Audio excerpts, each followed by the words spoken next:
The Dons go fifth.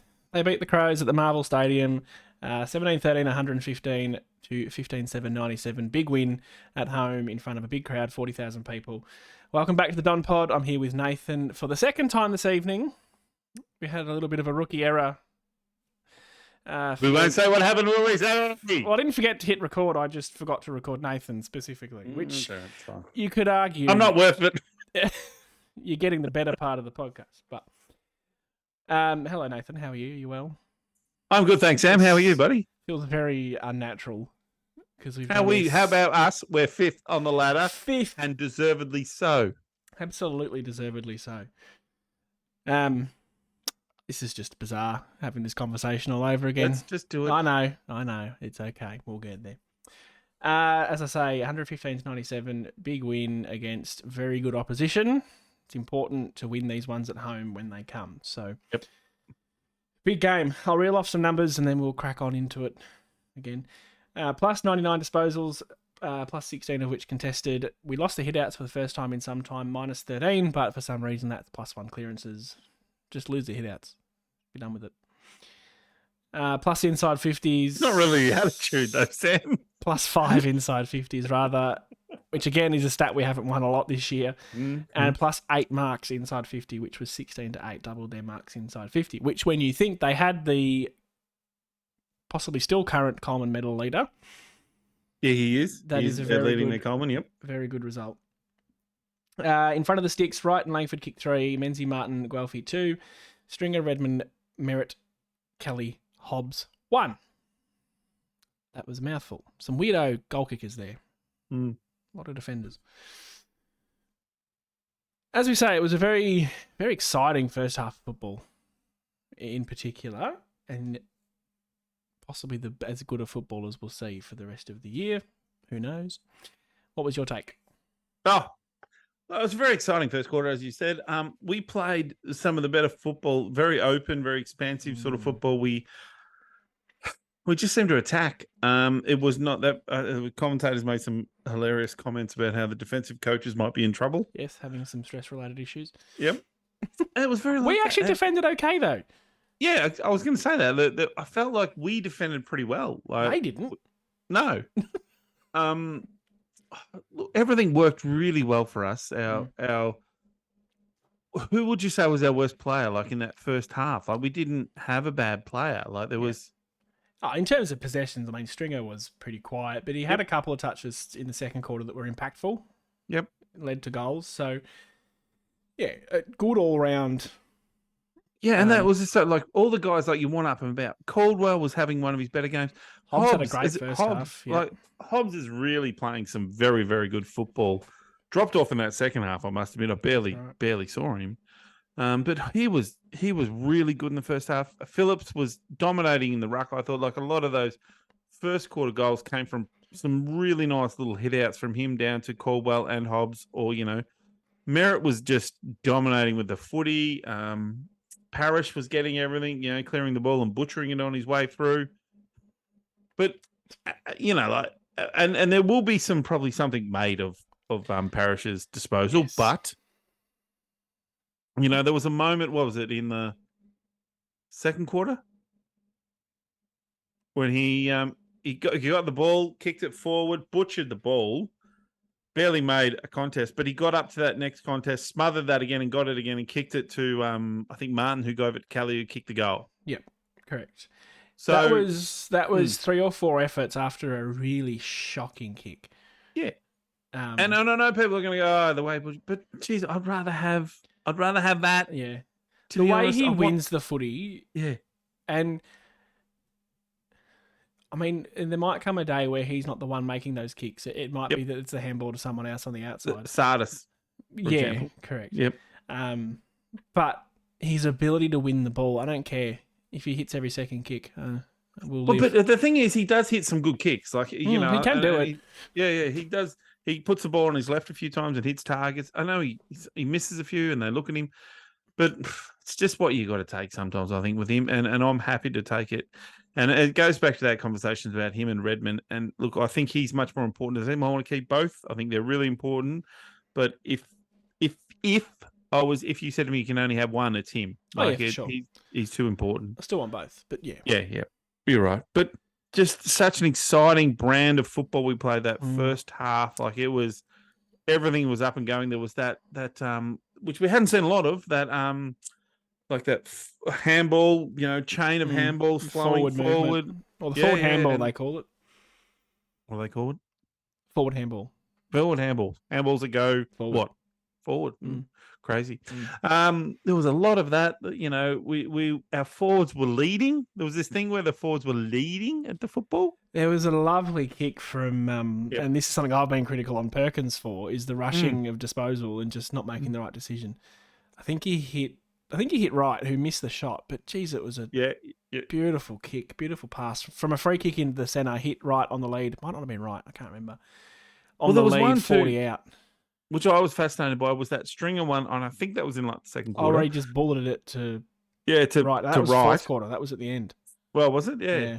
That was phenomenal. Like, I was like, why are we taking that kick? And he's just bang, boom, and the two Adelaide players absolutely crunched each other too. I was like, but the forwards just looked good. Even Wiedemann was doing his thing. He rucked a bit. He probably didn't ruck very well, but Riley O'Brien's a very good ruckman. Ryan O'Brien is probably, I'd say, in the top 5 ruckman in the in the competition. So, and I'm not going to argue that because you know ruckman. I know ruckman. So look, everything was working just golden. The defenders were beating their forwards, like Ridley's, the Laverde against their matchups were all going well. Great summary. Excuse you. We'll cover a bit more of that in depth as we go through. I want to reel off some things of interest to you as well. Was the biggest quarter against Adelaide for the season, and also our biggest quarter for the season. What do you mean, biggest quarter of Adelaide against us for the season? As in the biggest score against Adelaide. We've only played them once. No. Our first quarter was the biggest score Adelaide have conceded all season at quarter time. Sorry. You didn't question that the first time we recorded. Yeah, just checking the second time. And it was also our biggest quarter for the year. And it was the highest halftime score for us, our previous best being Gather Round against Melbourne of all teams. And it was the highest total score against Adelaide for the year, the previous best being 112 against Gold Coast, and it was about 8 points off our highest score for the year. Fantastic time to do it, and a little bit almost vindication that last week we were so positive, that we played so well, we didn't get the result, but it was such a positive feeling once you got past the out-and-out heartbreak of the way we lost. And the commentators made a bit of a, had a bit of a chat about that. How, we could have come out a bit, maybe not negative, but, a bit disappointed from last week's result, but we didn't. Did you see Zach Merritt's interview with Campbell Brown, of all people, after the game? Campbell Brown, seriously. No, I don't watch. Asked him about that, and Zach said, no, we move on pretty quick. Yeah. Which I know, like, you probably say that, and you may or may not. Yeah, bit of footy talk there. But they clearly did, because they were unreal. Well, yeah, that first quarter showed that they were like, I guess they took the positive out of the game, thought, we were in that game, we should have probably won it.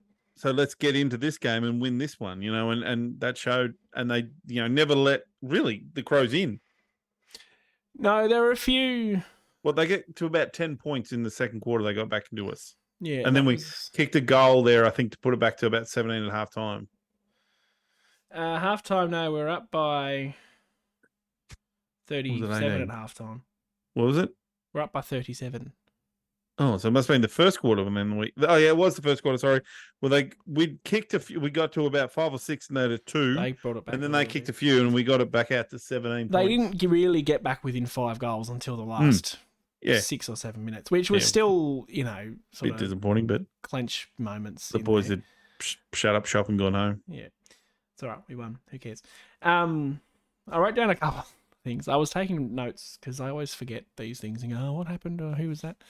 They dwindle as I go on. There was not a single thing in the second half, but anyway, I got a bit too invested. I thought what really set the tone was Merritt in the first 30 seconds. Yeah, made a tackle, holding the ball, finds or handballs off to on lead. Yes, good call. On to Redmond, who kicks a goal straight away. And Merritt was like that all game, really. It was Mm. again, it was that, and the smothering. I thought a lot of our players smothered. Parish had 2 or 3 in the first 5 minutes. Guelphy had one in the our forward 50 that was really important. Yes, yeah. And I think they're the things that we want to see, aren't they? Like that it's what's effort? Cliche. The 1%, it's the effort, yeah. Yeah, cliches. But it's required. Yeah, it's what expected. Yes. Oh, good one, Brad. Yeah. I should have brought this up with Parish kicking conversation, but there was a moment in the first quarter where he was under pressure. We won the ball back just outside 50 on half forward, and he was under the pump, got back onto his right foot, I believe, and kicked it to Langford. It was a hack kick for the most part, but it was to space. It let Langford run onto it, who took a mark kick to goal. Yep. We had, and that was symbolic a lot of the first half, is that we found space inside our forward 50. We had forwards leading or at least running to the ball. Just, we went a little bit bomb kick in the second half, but... in saying that, there were a couple of times when guys took marks at, I'm going to say 50 to 60, probably even less than that, and instead of just bombing it to that 5 to 10, there was one, I think it was Wiedemann that... Oh, that passed off when Guelphy he sort of kicked one in and then Guelphy kicked the goal. Yep. Yeah, and I thought that's a bit smarter footy. Like a shank. Like that's not always going to work, and you're going to look kind of silly when it doesn't. But it's a lovely thing when it does because you're like, put it 20 meters out, so they can't just fist it over. They have to make a contest, and anything can happen in that contest. Yes, they can get the ball out, but also you can win a free, or as Guelphy showed, you can snap the goal. It's important that too, because it was someone last week that I mentioned at the game. You got to know. I think it was Menzies. You've got to know your distance. There's no point in kicking it to 1 meter out, and we did it a couple of times. Yeah. Today, there's no point in kicking it 1 meter out because they get their big defender back and go over the point line. Like it's just a waste of possession. So yes, the kick from Wiedemann, any kick that goes 10, 15 out or boundary line and win the stoppage is your other option, which Melbourne do a lot of. I had a chuckle that in our back line, it was Thilthorpe and Zirk Thatcher, and there was one moment when the commentary rolled with Thilthorpe and Zirk Thatcher. I reckon I heard that. It was a very good tongue twister. Yeah. I'm here for it. It was also late on in the first quarter where Adelaide had control of the ball. There was about a minute left, and they made a switch. They went from sort of centre wing to middle, and they were coming across the ground. And I thought, oh shit, just no red time, no junk time goals, please. It's such a good quarter. And the kick just wasn't quite perfect, and Durham just absolutely steamrolled their player and won the footy back. And we didn't score, but that stopped them from scoring, which... His marking above his head is... mental, isn't it? It's very, very, very good for a guy his size. I don't know exactly his height. 180, I'm going to say like 6 or something like that, 88. He's not massive. But he marks a lot of balls like that he shouldn't. Like he is. We mentioned awesome. this Dreamtime. That was no surprise. He's very good at it. Yeah. He hangs a bit too. He's got a bit of hang time. Bit of hang time. Hang time, Sam. Yep. I don't think I've seen us play such free-flowing football, and to get the ball out of the middle as often as we did and score. And Adelaide did it too. It was at one point, it was like centre clearance goal, centre clearance goal, centre clearance goal. But that footy's going to trouble a lot of teams. Like, Well, you play that sort of football. It's hard to defend. If you get the clearance ball and bomb it, or put it to a contested position within, inside your 20 metres, that's hard. Any team struggles to defend that. I don't care if it's Collingwood or bloody, Melbourne or whatever. That is hard to defend. As long as you can avoid Darcy Moore. Yeah. Or Stephen May. Of course. But that's when someone like Peter Wright is really useful because him and Darcy Moore, he can match him up right there with height. A little bit. Yep. Yeah. The ball hits the ground. And then Menzies, and who was really good, I thought, in a couple of contests in that when they hit the ground tackling and whatnot. He's a bull. Yeah. It was the second quarter that Darcy Parish follow-up because I've written it down. Oh, there you go. So you got your notes. That's why you have notes. I'm thinking ahead, but I'm behind. Thinking ahead, but I'm behind. I like that. Yeah. There's a lovely passage of play in the second quarter too, where we had the free ball possession on deep in our defence, and we went one way, and we went nah. Yeah. Couldn't find the kick, went back the other way, and got that little handball chain. Yep. The draw the player handball, draw the player handball, draw the player handball, and it was just perfect ball use all the way up the ground, and right kick to goal. I reckon Ridley was involved in that, and he was really good at a few of those passages of that, getting the ball out and, he's the player I reckon they go to in that back six that makes good decisions. His ball use is possibly the best of the back six without thinking too much about it. Yeah. That was one of the better passages of play for the year, and it's not just because it resulted in a goal or whatever, it's that we were patient, but we had intent. We went sideways. We had the ball we were looking for. We went sideways once. We thought it out. Bang, We just bang, went, and then just went. We worked it out, and it all worked out. But often we get a little bit stuck in looking back for the switch, the anti-switch. Don't know if that's the right term. The double switch. But no, they got the extra number, and that football is beautiful. When you just can. Oh, he disappeared. Look at the camera. Thank you. Sorry. When you can draw the player handball and you've always got that overlap, it's good, but you end up with a clean kick at the end. Yeah. I mean, I thought, strangely enough, I reckon our back six matched up really well with Thatcher was brilliant. Thatcher was really good.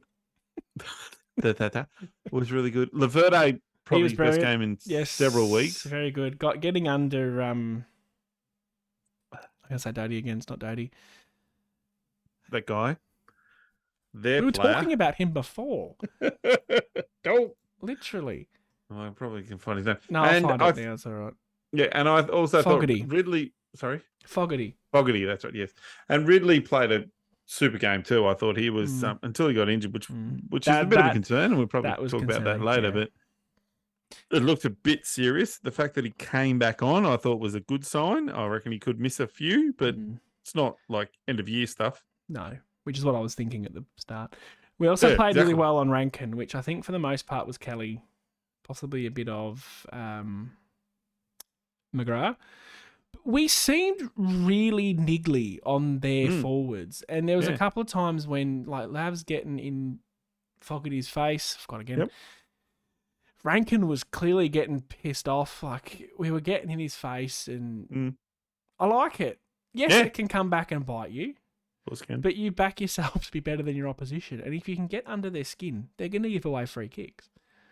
Well, I don't feel as though any of their forwards, like Taylor Walker, who's as you said, leading the Coleman. The scary one, yes. He only kicked 2. And they were not from... No. Like, when you think about what the one was a snap. Hawkins did, it was the pack marking, the just completely and utterly too strong. He kicked 6 1/4. Tex is a very strong man. Yeah. He didn't get goals through that method. He got the one kick on the lead, the goal in the last quarter, when the game was done. That was pretty... You can't really blame the defender for that. It was a free kick in the middle. Stop watching the cricket. It was a free kick in the middle, and he got hit lace out. All right. Yep. You're going to concede them. Yeah. So it's fascinating because we do play Geelong, obviously, this week. Good confidence for Zerk. Yeah, with obviously the guys you just mentioned. So they will get Cameron. Cameron probably won't be back. I don't reckon that concussion. That's been 2 weeks now. It's pretty fucking serious concussion. Oh, he might come back, but history from guys with bad concussion has always told me that this is a fantasy thing. They never play a good game first game back after serious concussion like that. It's always an ordinary game. Well, if we have to be, oh God, English. Thatcher. If we have to be without Ridley, them being without they should be without Cameron. Certainly, let's write him a letter. That a little bit. We'll send Geelong a letter. Say, excuse me, Geelong. Only fair, Geelong. Ridley can't play. Can you please ask Mr. Cameron if he could just stay home on the farm and week. milk Go the find cows? Your premiership medal that you hung around a friggin' sheep or something. It was a cow, I think. Yeah, whatever. Dairy. A farmyard animal. We got off track then, didn't we? Yeah, we're already head to next week. On to the third quarter. Which was fascinating because they had They all killed the us. play, They and we absolutely defended. killed us. And yet we won by a point. We won the quarter by a point. Yeah. Which, it's good. I wouldn't want to make a habit of it. But it seemed, good what was to... fascinating, I thought that our mental attitude changed in that game. Like, we weren't attacking as much. As opposed to we came out with much more of a defensive mindset. And I don't know if that's a coach saying, okay, we can't play 4 quarters of that because, I mean, maybe you blow players up too much. Like, there's a lot of running to play the way we played in that first half. So maybe they go, let's play a slightly different style and see how that goes. Because surely the coaches are still testing things out. Like, let's try this, let's throw that out there and see what happens. There's a possibility too that a slight air of inevitability in that Adelaide were going to come at some point. I felt they came more in that last quarter than well, the they third did, quarter. but they killed. Like, they could have kicked 2 or 3 more in the third quarter, for Yeah, sure. But probably. maybe it was a case of Brad Scott going, "Yeah, okay, they're probably going to get a run on at some point. So maybe we put one behind the ball. Maybe we just go a bit more defensive." On that, yes, the one behind the ball. Now, it's clear to me in the last 2 weeks that Zach Merritt has been playing much more of that halfback role, which I suggested a few weeks ago. it's all you. Don't you dare. Don't you dare, Sam. All you, obviously. Roll your eyes at me on this one. Hey, we got Peter Wright to the club, so it's fine. We got Peter Wright, and I'm calling the Zach Merritt halfback flanker. Which has really allowed like Hobbs and Perkins and Caldwell to play more of that midfield. And the other positive then is now we've got a really good ball user in that halfback line that's, can split the eye of the needle and kick the ball. And Jesus, it's working really well, I feel, as in the last 2 weeks. Like the Port Adelaide, we lost, but it was influential in the game. Mm-hmm. This game, I thought he was really influential. And a bit like what I saw, taking that Collingwood sort of Dacos, how they were using Dacos as a ball user in the half-back line. You can't tag him. You can't throw a tagger down there in the half-back. It seems a bit silly. Well, we've got the depth now to be able to do that, because a year or 2 ago, you take Merritt out of that midfield, they're just going to go hard on Parrish. That's right. Whereas now it's Hobbs and Caldwell and Perkins, and Stringer can flow through there, probably less so, but he still can. A big body. The question I'll throw out there, and I don't know if it's too early, is the Shiel. Is this rhetorical? What about Shiel? We need to talk about Shiel at some point, actually. Well, May as well be now. Let's be it now. Like, I just can't. Like, he came in again after that injury to Ridley. Finally, he's come to his sore knee. He fumbled. He didn't do much. He doesn't look in a place in the game. Like, he's not. There's 2 things here. One, well, I'm sick of having this conversation. I can't believe it's been like 12 months and we're still talking about Dylan Shiel in the way that we are. Yep. There's one question, really. Is he best 22? No. So... Is he best 23? Because... No, well, this is what I'm getting to. So, is he best 22? We agree no. Is he a good sub option? No. So, what do we do? Why? Yeah.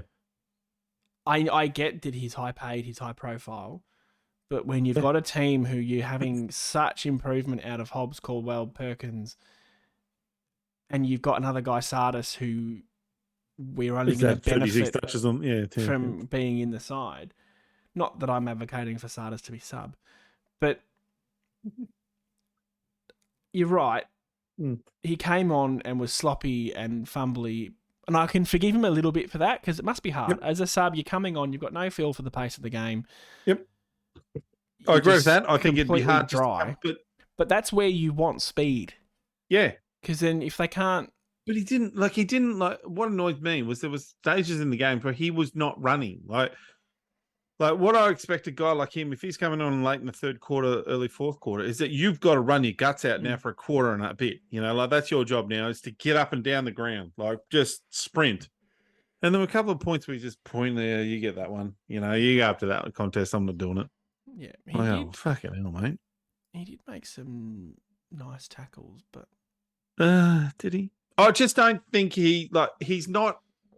No, he didn't. I think the sad point is that guys like, not sad, I think it's great that Hobbs, Caldwell, and those guys at 50 games for Caldwell and 20 games for Hobbs are passing him.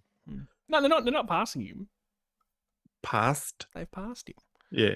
And at the end of the year, say if there was round 1, 2024, those guys are getting picked before him. If they're all fit. 100%. Yeah. Again, it's a little bit rough in that he's being judged off a sub game. But the reason he's a sub is because his footy's not up to standard. Yeah, he's not good enough to get back in. So yeah, if we can have Dylan Shiel playing at VFL, I'm all for it. But I just think the time's done.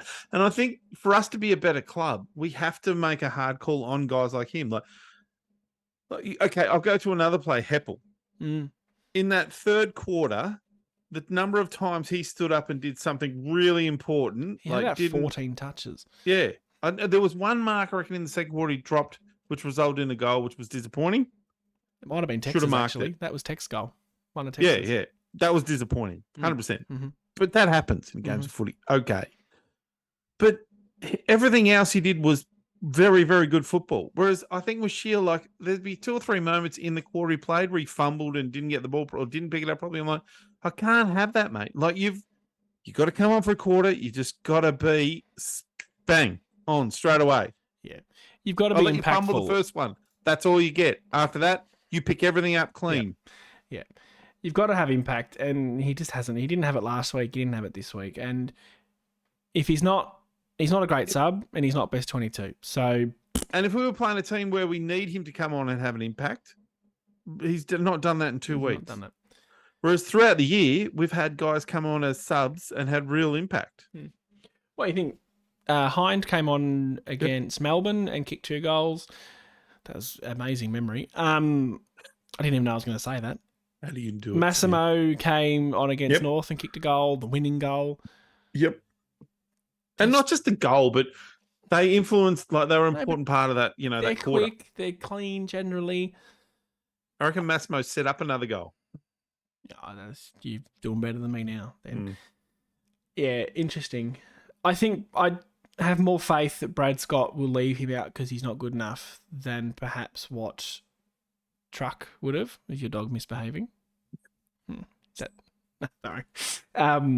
Truck would have brought him back in because it's Dylan Shiel and the big money signing from 17 years ago, it feels like, has to play.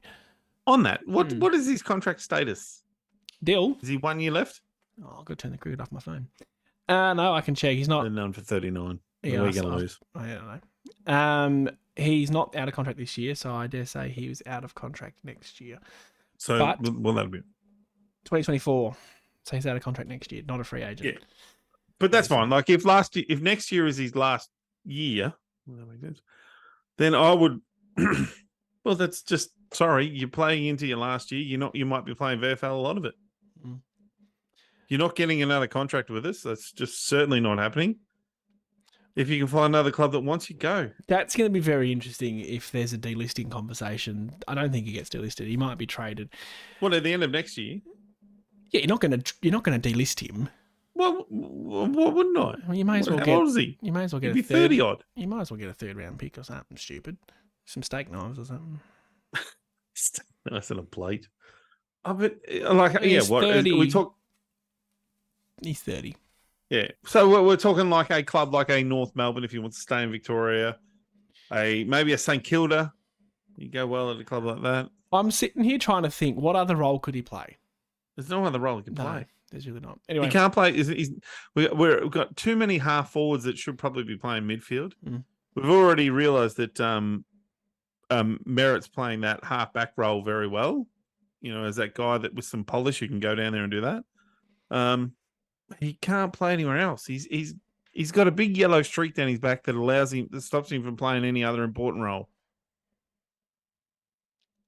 And I'm okay with that. Yeah, it'll be interesting to see what happens. I don't think he's 22, and I don't think he's a sub. So, sorry, deal.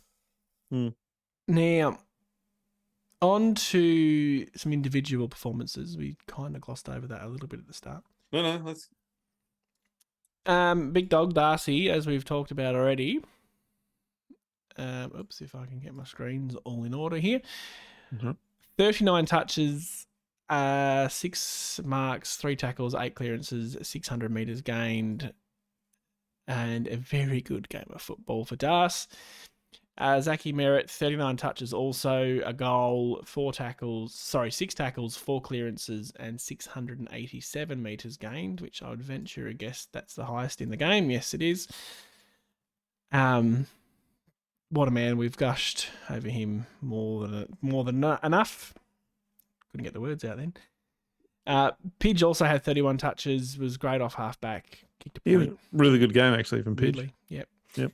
And our boy Rusty Martin with 28 touches, 2 goals, and 3 clearances. Just etching his name ever so slightly more into that All-Australian. 28 touches and 2 goals is a pretty good game from a winger. He felt quiet. Which is odd. If you said to someone 28 touches, 2 goals on a wing, like that's our boy. That's an influential game of football. It is hilarious how we talked about at the start of the year having no wingers. We were just in desperate need of a winger. It was and you know, Sam Durham, 2 very good ones. Well, Sam Durham and him are the 2 wingers we've got at the moment. And I still think Sam Durham's best position is not on the wing because he's that high marking of his. I don't know if he should be a halfbacker or like he's an example. And I'm going to just throw this out there. If Redmond left, he could play that role really well. He's got pace. He can take a mark. If he was a defender, like if he was defensive, he could take marks. Like he can chase. He could sneak forward and kick goals. Well, he is the most. Sorry. You really stopped talking. You stopped talking at the wrong time. It's after 8:30, people. Sammy's retired. Sunday night. I'm nearly 30. He is the more defensive of the 2 wingers, clearly. Yeah. But he's got value everywhere. 1 for. What? 1 for. Are we? Ooh. Who went? The one that looks exactly like you. I know exactly who you're talking about. It's Duckett. The big-headed one. Except I'm a lot taller, I'll have you know. Yeah, but if he's got a head like you, though. He looks like a hobbit. Did you enjoy the cameras panning across the national anthem and that just went from Crawley to no one to whoever was next to him, Broad? Jeez, he looks like you, though, Duckett. I'm not sure the logic of sticking yourself between Broad and Crawley when you're about 3 foot tall, but anyway. Yep, he's done it anyway. Anyway, sorry, people. Sorry, cricket's on. Everyone who likes footy likes cricket, right? Really? They kind of go hand in hand. By the time you're listening to this, you probably know the outcome, but anyway. What is it, Lee? Mohammed Ali? What? Bazball. And that's not his name. What's his name? Moeen Ali. Moeen Ali. What did I say? Ali. Ali, yeah. Wrong. I was thinking of who played for football Richmond. world. Yeah. Yeah. Richmond? Do you want to try Port Adelaide? No. Ali plays for Port Adelaide. Oh, well, I was thinking, who's the Richmond guy with the beard? Played for us. Oh, my God. No. This is bordering on insensitivity. No, it's not. Now. Basher Hooley is who you're thinking of. But, yes.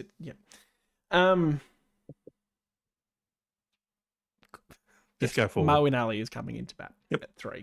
Which is fascinating.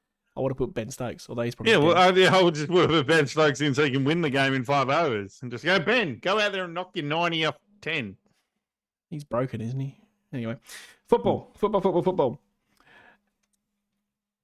Well, we've actually ripped through quite a lot of that review, and I thought, given it's the day of the game, I really thought we would be waffling for hours. Well, I think we get to this stage in the year and you look at a game like that and you think, yeah, we should have won. Like I felt like, and as opposed to the Port Adelaide game last week, I felt like we were going to win this game. Like I thought, yes, we're playing at Marvel, which is a ground we should be, pretty good at. I think Adelaide are playing good football, but I do believe we're better than them. I think, our midfield's better, our forwards are better. Defense is probably even. And I think that, I think we'd agree that that's probably about how the game rolled out. Well, tactically from them, it was interesting not to replace Butts. 100%. That was a weird choice almost. Yeah. They probably backed themselves a bit more to win the ball in the middle and put that pressure on our defence. Because again, they sent Dawson. Dawson played more like a sweeping half. He went behind the ball in the second half. Well, that's all well and good, but he didn't. He had a lot of football. Yeah, he got a lot of the footy, but it didn't influence the game. You've got to win the coalface, and they didn't want to do that. Yeah. So I really, honestly, once the game went in the fourth quarter, I was like, okay, Geelong. Yeah. Well, let's do the votes first, and then we can have a chat about the Cats and sort of the rest of the year a little bit. You go first in this one, because I Now- reckon I've done it for the last 3 weeks. Yeah, I'll go first, and I want your votes are weird, so yeah, good call. Good. All right. I'm gonna give Merritt the 3. Just Fair enough. The goal and Wrong, the but- tackles, and you gave Merritt 3 too, you donkey. I'm gonna give Parrish 2. 39 touches and 8 clearances is a very, very, very good game of football. And I mean, predictably, Rusty Martin with the 1, 28 and 2 goals, very impactful, very, very good footballer. Now, give me your terrible votes, please.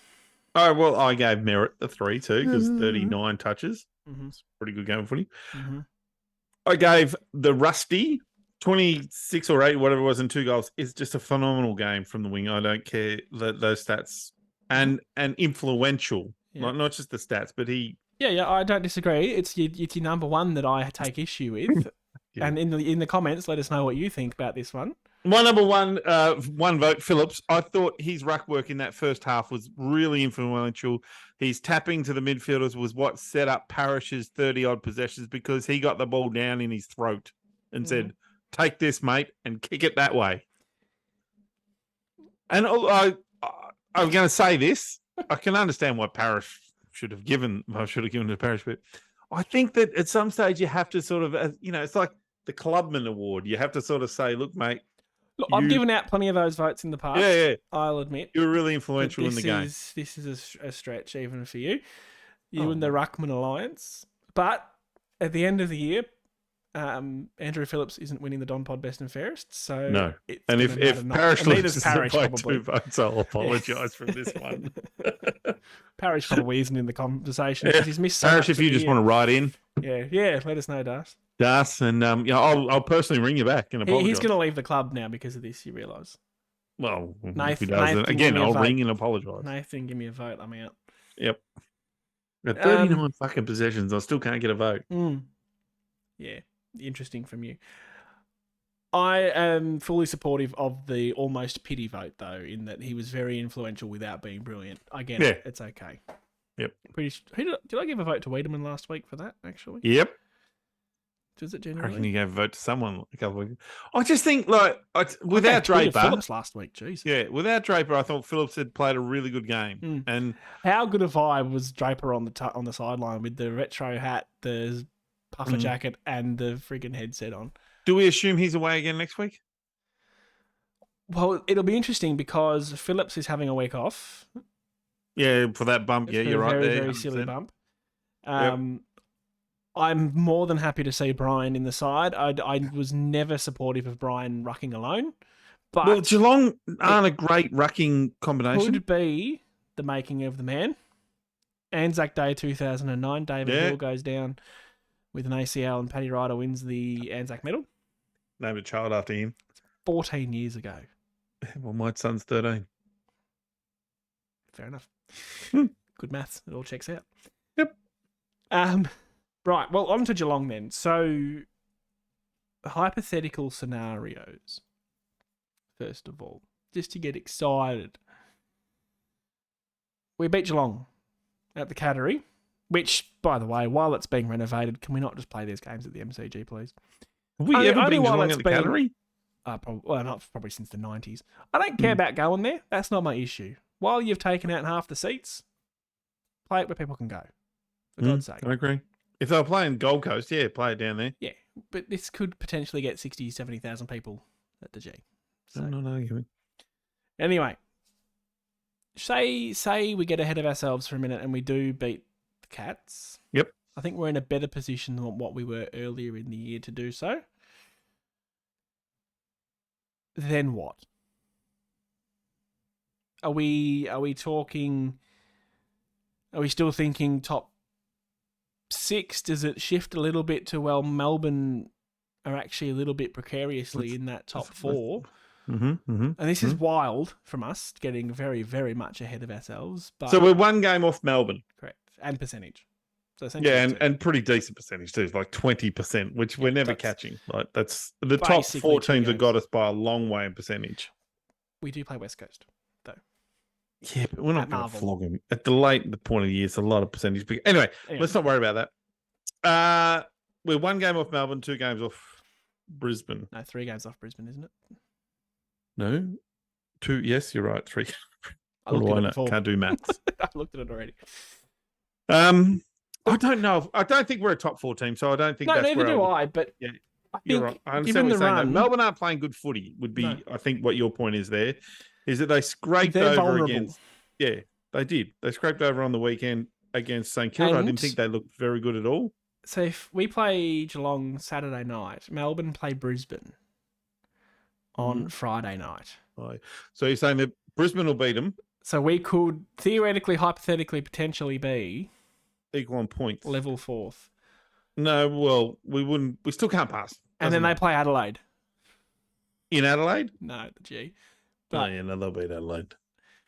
I don't think we need to worry about it. I don't think we should worry about what other teams are doing. But how long since we've been in this position?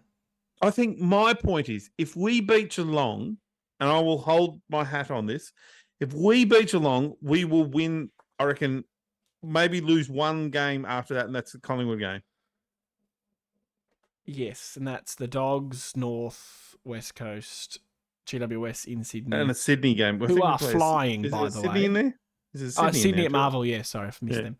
We'll beat Sydney and Victoria, 100%. Well, 98%. And then, Collingwood at the G to finish off the year. Home game, potential to be humongous. Imagine if Collingwood stopped Carlton making finals last year, and then us this year. Say that. That was a real opposite from we could finish top 4, wasn't it? Yeah. I think, though, I honestly believe that. Whereas I think the reality is that we'll lose to Geelong because, they have the wood over us. And then the games against the Bulldogs, the Sydneys, the GWS. Well, the Dogs is very... The Dogs game, if we lose, becomes very interesting. Well, again, we said this. This is what I said last week. So we beat the team above us, which was Adelaide this week. Mm-hmm. Next week we play Geelong, who, although are below us, probably a better team. If we close to them, and then we play Doggies, who will probably be above us again the week after that when we do play them. And then we'll play GWS, who will be very close to us, and Sydney, who will be a fair few games, to be honest. So we've got a great test over the next 3 or 4 weeks to find out where we are. If we win most of them, say we lose one, the Geelong one, then we deserve to be in the 8, and we deserve to probably beat the St Kildas, the Western Bulldogs, or the Adelaide if they're in there as well. It's going to be interesting, and I don't remember us. 5th after round 17? Yep. That's astronomical. So it's a bit redundant to say, but we haven't played this good of football. We haven't been this good a football club this late in the season since 2000. And normally what happens is we start to run out of petrol. Something goes wrong, like we either are fully injured, and maybe the Ridley is the start of this. That's what my brain went, oh, God, here we go. Yeah. And maybe next week it'll be McGrath, then Merritt, and then, even bring it into the friggin' universe. Yeah, but that's, if that happens and we don't make the 8, or we do make the 8, at least I'll go, well, I know why. True. But if it doesn't happen and we keep winning, then I honestly think, and the first time this year, I honestly think we will knock some teams over in the top 8. As long as we're not playing Geelong at fucking Gemba in round 1. Please, Goomba. Like Goomba? Isn't it GMHBA? GMHBA, yeah, but Goomba's a thing. Mario, it's the little, isn't it the little potato things on Mario? They're Goombas. You know that more than me. I don't really. Okay, anyway. Back, feet firmly planted on earth, lid firmly back on. Geelong at GMHBA is a real test, a real issue for us. No VFL this week. So no... It's disappointing, isn't it? Yeah, it's a bit shit. No Sardis to get excited about or anything. We're going to assume... who comes out of the team? So hang on. We're going to assume that Phillips and the other guy, Ridley, are out. Yeah. Ridley won't play. Surely they won't. 100% I reckon he's out. The obviously the AFL tribunal will make the That's a decision on Phillips, but he's straight got up him high. bum Yeah. week. I'm not even going to begin to imagine it's anything but. Yep, that's fair enough. So Brian has to come in if Draper's not fit. It's Brian Which or is Draper. fine. Yep. And who covers Ridley? Is it Baldwin? Well, it has to be Baldwin, yeah. Or is it a Montgomery? Do you get it? No, it has to be Baldwin. You want that extra You want a bigger marking body. sort of option. Hmm. And especially against Geelong. The only thing you can hope for is Geelong that Cameron doesn't play, but Cameron probably will. I don't think he'll have his best game of the year. 2 weeks off concussion now. Yeah, 2 weeks off concussion. You wouldn't think the guy's in great form. Probably got a little headache going. He Ow, probably ow, kicked ow. 7, but anyway, yeah. Mm. Um, Amazing how we can go so negative so quickly. it's really gone from we can win the flag to geez, we're shit, we're going to lose. It goes from we can win the flag, but we can't beat Geelong. Who are the reigning premiers in complete and Yeah. utter isolation. The reigning premiers at home, where they don't lose. Yeah, that's exactly. I think the only team that beats them there is GWS. Yeah, exclusively. Yeah, so Maybe we can just call Adam Kingsley and go, "Oi." It's like playing Brisbane at Brisbane, or back in the day, West Coast at West Coast when they were really good. Like that, they're hard games to go over and win. Like Just go over. Brisbane, Going Geelong over just to came Geelong. off steamrolling through North Melbourne, which is no effort really. Let's be honest, but they made it look pretty easy at half time. Yeah. I think it's winnable, and I wouldn't have said that. We played them there last year or the year before. Certainly not something I would have said then. The style of footy we're playing, our ability to, and this is a very Brad Scott trait, our ability to remain in the contest, to not even get back into the contest after being knocked out of it for a bit. Yep. We got back in the contest against Port Adelaide, who are equal best team in the comp. We were competitive against Collingwood. We should have beaten Collingwood. I'll still say that. Yeah, so I don't disagree. We beat Melbourne, and we were okay against Brisbane for a half, and then really probably let ourselves down. But we're capable. We're a capable football team for the first time in a long time. So, on that spiel, I'll get your tip. I'm going to go the Bombers by 4 points. Oh, I can't deal with another close one. Dons by 14. Peter Wright to kick 7. And love it. Darcy Parish. Darcy Parish at his old home ground to have 41. His old home ground or his new home ground? Well, he grew up around the area. I'm sure he played some junior football in that ground. Yeah, okay. Jai Caldwell to have midfield masterclass with 35 touches. Oh, I do like that actually. And Merritt to have 38 off the halfback flank. Yeah, okay, sure. That's probably more realistic. Yep. Well, on that bombshell, no more wickets? No, still one for Spalder, no ball. Well, wide delivery for 4. Jesus Christ. I'm glad I'm not watching it. Drives me insane.